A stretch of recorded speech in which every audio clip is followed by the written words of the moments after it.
What a surreal 24 hours. I don't know what you were doing last night. I mean, I was minding my own business, and all of a sudden I was scrolling through Twitter, and I saw a quote that I thought was fake, but I saw a video, and I knew that couldn't be a deep fake. There's no anecdote. I don't have any fancy metaphor for you. I'm just telling you, I don't think I've ever witnessed anything quite like we have seen over the last 24 hours from Nick Saban at Alabama, from Jimbo Fisher at Texas A&M. I mean, Jimbo takes to the podium today in response to what Nick Saban said last night. And I thought he was going to step up, to be honest with you, and just kind of refute some of the allegations.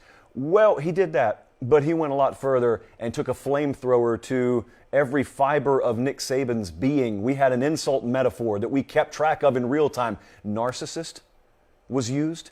Despicable, half a dozen times was used. Referred to Saban as God twice. Now, you notice no one pushed back on that today. It reminded me, the first time I ever went to a game at Bama that Nick Saban was coaching. I don't condone what I'm about to say. I didn't like the poster, but it is reality. There was a guy holding up a poster at College Game Day that said, Nick Saban died for my sins. So there are people out there who do sort of kind of deify these head coaches. Again, don't like that. You know my faith and you know my background. But where is your mind on all this right now? I'll tell you where mine is, because I got so many thoughts. I wanted to start the show early tonight. Management saw fit to kind of rein me in and let's start this thing at a normal time. I know that most of you have already heard the sound from last night, but I do think that civilizations thousands of years from now will probably study May 19th in the year of our Lord 2022, and they will need proper context. So for the couple of you who haven't heard, let's go back to last night. Birmingham, Alabama speaking function. I've got a lot to talk about with this. I've spoken to folks who were there. I've spoken to folks behind the scenes. So I've got a lot to say on the other side of this. Here's Nick Saban last night.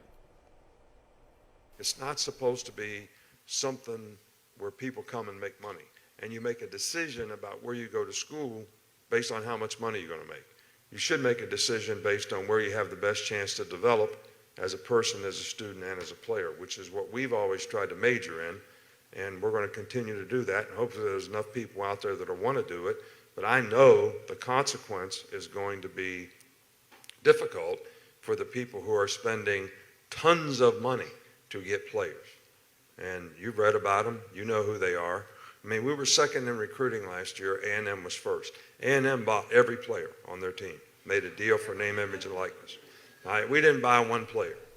All right, but I don't know if we're going to be able to sustain that in the future because more and more people are doing it. That's Nick Saban again at a function last night. Got more to say about it in just a second. So suffice to say, he's not happy with the structure of NIL. We saw Nick Saban go many steps further than we've seen him go in the past, and he mentioned schools by name. Jimbo Fisher was not going to let that rest, nor did anyone expect he was. So this morning, as you're eating your Cheerios, all of a sudden there comes the flash on the phone. Jimbo Fisher's got a press conference. Impromptu. So impromptu, he wore jeans to it, and the water bottle didn't even have a label on it. Here's Jimbo Fisher in College Station. First of all, I'll say we're just going to make a rule where everybody can transfer. That's how that happens. First of all, I'll say it's a shame that we have to do this. It's really despicable. It's despicable that somebody can say things about somebody and an organization. More importantly, 17-year-old kids. You're taking shots at 17-year-old kids and their families. That they broke state laws. That they're all money. We bought every player on this group. We never bought anybody. No rules were broken. Nothing was done wrong. It was all in the way we do things, the ethics in which we do things. And these families, it's despicable that a reputable head coach could come out and say this when he doesn't get his way or things don't go his way. The narcissist in him doesn't allow those things to happen, and it's ridiculous. But when he's not on top, and the parity in college football he's been talking about, go talk to coaches who coach for him. You'll find out all the parity. Go dig into wherever he's been. We've never seen anything like that play out publicly, at least in a long, long time. That is not happening in Mike Slive's SEC. Now, it did happen in Greg Sankey's SEC, but I've also got something to say about him because he, the commissioner of the SEC, has since publicly reprimanded both of them. Did you ever think that you were going to see Nick Saban publicly reprimanded by the office that some of you, especially in the YouTube chat, happen to claim that he runs? Here's what I want to ask you. Let's get serious about this for a second. Because we could take the high road and we could just move on. But who in the world wants to take the high road tonight? But I do want to ask you this. Did you hear that Most people did. Then I want to ask you, did you really hear what you thought you heard? So I want you to frame in your mind, without going back and listening again, what did Nick Saban say? What did Jimbo Fisher say? What was really the key? If you had to take away one or two things, what were the biggest takeaways? So I talked to a ton of people around both programs today. I talked to coaches. I mean, anyone who was willing to talk with any kind of informed opinion on this, I talked to him. This is in no particular order. I aggregated as many thoughts as I could gather today from people. Nick Saban was very much out of line last night. He knows that. I think he since went on Sirius XM earlier today and admitted such. So he apologized for it. I think he knew it moments after the event concluded. I also have it on very good authority that was not an event last night that was advertised as being open to the media. So I'm not excuse making for Nick Saban. Please don't misunderstand me. That's why I led with he's out of line. He said something stupid last night. He shouldn't have said it. I think what he perceived that to be was a closed environment where he was talking to some supporters of the University of Alabama. Now, any of you who have ever been in that setting, I don't care if it's Missouri football, I don't care if it's Illinois football or Alabama football, if you're in that setting, there's a reason why those are close to the media. Because things like that actually are not that uncommon for that setting. But at the same time, when you're the most high-profile figure in the sport, even if there's not a $5,000 camera on a tripod in there, you got these. You got iPhones in there, or in my case, iJosh's, available for purchase soon. We're working with Apple on that. So Nick Saban said some stupid stuff last night. He has since retracted on that. He said he's sorry. I wanted the focus to be on the structure and what's wrong with the sport rather than individual names. He talked about Texas A&M, talked about Jackson State, which in and of itself is just a wild headline that you never would have believed 5 years ago. Talked about Miami briefly. That's point one. Point two is the personal stuff from Jimbo this morning I thought was way over the line because I didn't expect it from him. Now, here's what I do understand. What I do understand is getting really bent out of shape, as he should have, as I would have been, at someone hurling allegations my way. Whether they're true or not, you and I will discuss together in just a second because we've already talked about it. If you have watched this program for any length of time, you remember we had him on the show. We had Jimbo Fisher on the show. And famously, he didn't wait until May 18th or 19th. He said that day, NIL had nothing to do with this. This was not some headline from him. What he said earlier today is not a headline. He's repeating what he's already said many times. That's not what I had the problem with. But man, he went after Nick Saban's character pretty hard. And then at the end, he withdrew himself from the opportunity that a member of the assembled media gave him there to just out and out say, are you claiming Nick Saban's cheating? Yeah. No, they asked him, are you claiming Nick Saban's cheating? He said, I didn't say that. Of course he didn't. I laugh because that part was kind of funny, but overall, yeah, man, the personal attacks, a little bit over the line for me. But if I'm a Texas A&M fan, I couldn't care less about that. If I'm a Texas A&M fan, I absolve you guys. I assume you would be aggravated at me saying that in the comments, but if I were there with you, I'd be aggravated at me saying that too.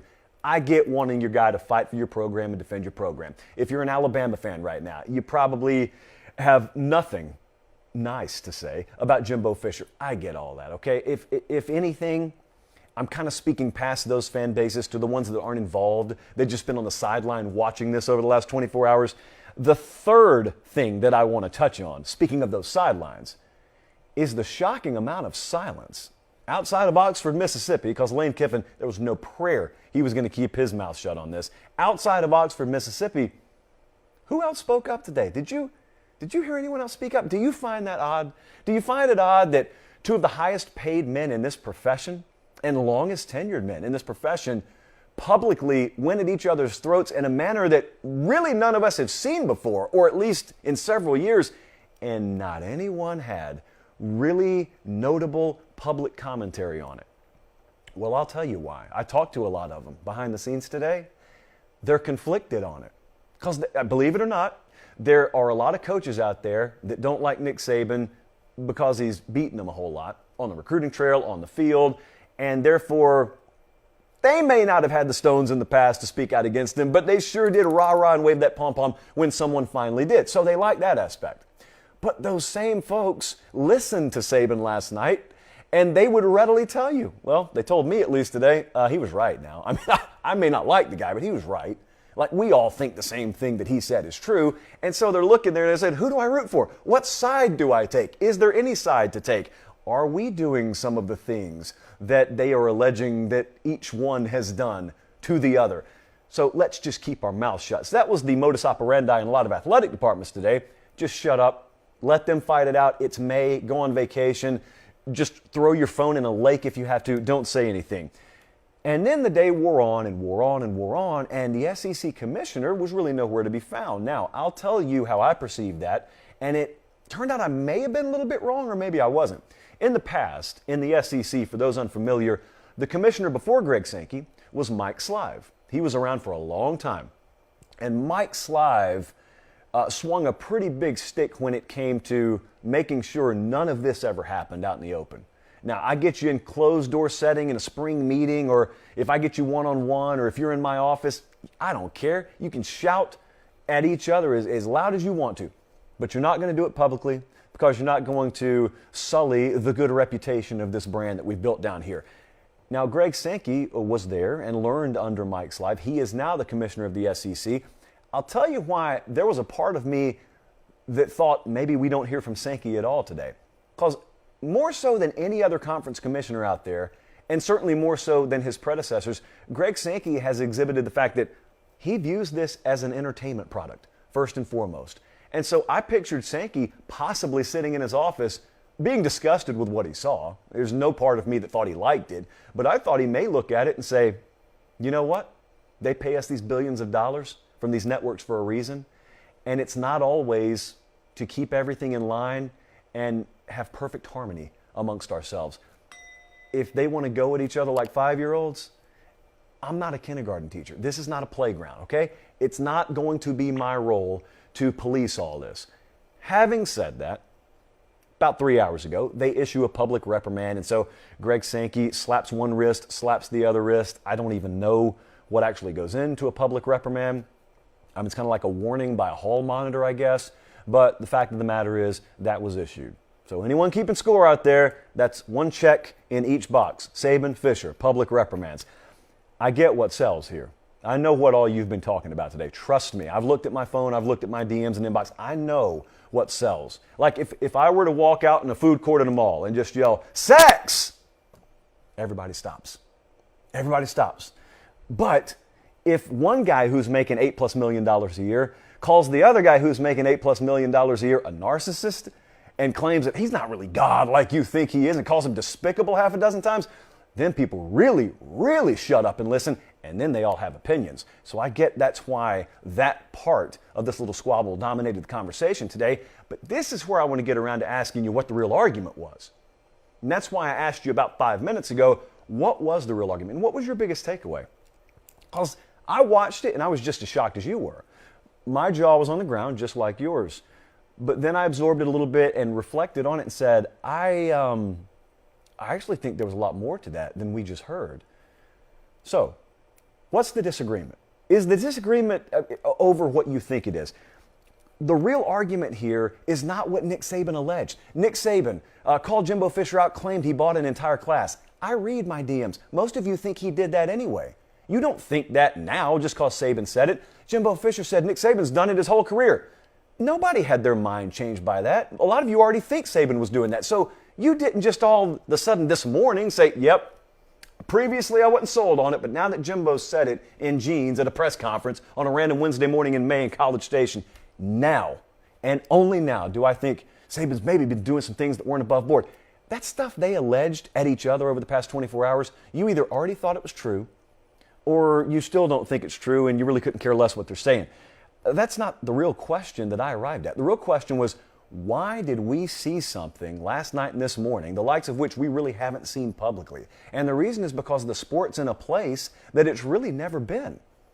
And that is where I want to circle back to something else that was said last night and something else that was said this morning, which to me is the bigger takeaway than any amount of bickering back and forth between those two. Because there's what we heard, and then there's what was really said. Oftentimes that's a theme on this show. You know, anytime we bother to load up some SOTs, some audio, some sound on tape, we're listening for what was actually said and not just what we heard. So did you hear what you thought you heard last night? Is what I want to know. Because what you think you heard is just two grown men who make millions of dollars going at each other's throats. And that happened last night. It happened this morning. It's been an ugly scene. But is that really the biggest takeaway? Because I'll tell you, the more I listened to it closely, what I took away, and that's both of them agreed. They're holding the same hymnal and singing the same verse when it comes to the most important topic in the room. So here's some of the sound that folks aren't playing for you today that I think was actually the biggest takeaway. Roll it, Colin. We're just going to make a rule where everybody can transfer. That's how that happened.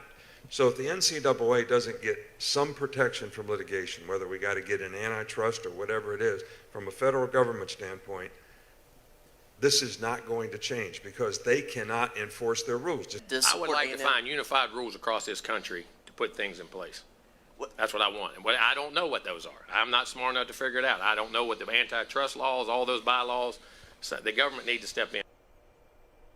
They argued back and forth. They went at each other's throats. When it came to the most important topic in the room, they were singing from the same hymnal. They were right on page. And they agree. You know why? Jimbo Fisher and Nick Saban agreed on the most important point in the room because virtually every leader in college football has agreed on that point. It goes back to the old school bus metaphor, which has been the crux of the biggest problem I've had for quite a while with the entire state of this. There's a lot of nuance. You know, you can't fit it in one tweet. So when you say things like, boy, we got to rein this in, may even need some federal government assistance and antitrust legislation, automatically that's just a bell in someone's mind for you don't want kids to make money. Well, that's not the case. That's not the case at all. There are folks like me and even folks like Nick Saban who say, no, NIL's fine if it's used in the true spirit of what NIL is supposed to be about. There are consequences to having a true free market approach to this sport that no one wants to face. But there are a lot of folks out there waving the free market flag in college athletics that have no interest in the consequences that would bear out. But when you start having that conversation, it usually devolves into, well, quite frankly, what we've seen the last 24 hours, which is where you have to have leadership. You know, folks like Nick Saban, folks like Jimbo Fisher, they got to be a lot better because those are the ones. And conference commissioners, and I've told you TV executives play a big part in this, they got to lead. If you claim that you agree on the core matter here, which is how you get some legitimate guidelines in this whole thing, then you got to lead. And you got to shut up yelling at each other, and you got to pull in the same direction. Because in case you haven't noticed, the old school bus metaphor still applies. You got a whole bunch of people yelling in the passenger seats, and there's no one at the wheel. No one. You think, well, there should be the conference commissioner up there. There should be the college football commissioner up there. Well, we don't have one of them. NCAA president's MIA and has no power to do anything regardless. And you got folks, meanwhile, a tier below, arguing about how big a playoff should be, arguing about who's buying players. You can be very penny wise, pound foolish in all this. Everything Saban and Jimbo Fisher said about each other could be 100% true. And yet, if that's where the focus is, you're still missing the boat. You're missing the boat because if the sport that you have made a very, very handsome living at is going to bear any resemblance to what you came up coaching in, you've got a fork in the road coming up. You got a fork in the road, and both of you and everyone else is freely admitting the current governing body over this sport has no power to control it. It's very unfortunate that the sport, because it didn't take proactive measures years ago, finds itself in a position where it has to look the way of Washington, D.C. But it does. And that's where we are right now. I can promise you that folks in Congress are a whole lot more likely to take you serious if they don't turn on SportsCenter or CBS Sports HQ in the morning and see you calling each other despicable and seeing what happened in Birmingham last night. It's just a guess here. It's just a pretty good feel I have that you're a whole lot more likely to get what you want. But I had a long conversation with someone about this today, about what's going to happen if you get federal antitrust exemption for college football. That is going to trigger a lot of people coming into the college football space that really don't have the best interest of the sport at heart, but they view it more as a social issue at that point because you're trying to keep a lot of kids, some of whom grew up very impoverished, away from money that they deserve. Well, if you let me draw it up, no, I'm not. I'm not at all. Because I think it would be very irresponsible, even if you got help from Congress, to be one of the power brokers in college football and not understand we crossed the Rubicon already. And we've got TV deals being signed in the billions. So if you're talking about revenue sharing, even if we're not forced to do it, it's the right thing to do. There's a way to appease all parties here. There's a way to feed all the mouths that are open. And there's a way to do it responsibly, where college football is able to sustain itself as you've grown up knowing it. Or you can just sit around and bicker with each other and let it go off the rails, and then who in the world knows what we have 5 years from now. So I don't really think there was I'm not in the business of taking sides on this thing right now. I'm just telling you, it's a very dangerous time. Jesse finally watched Almost Famous. So to steal a quote from there, you're coming along at a very dangerous time in rock and roll, or in this case, college football. The war is over. They won. Yeah. So what happens after that? That's the question. That's the ... That's the great unknown because we have yet to see it.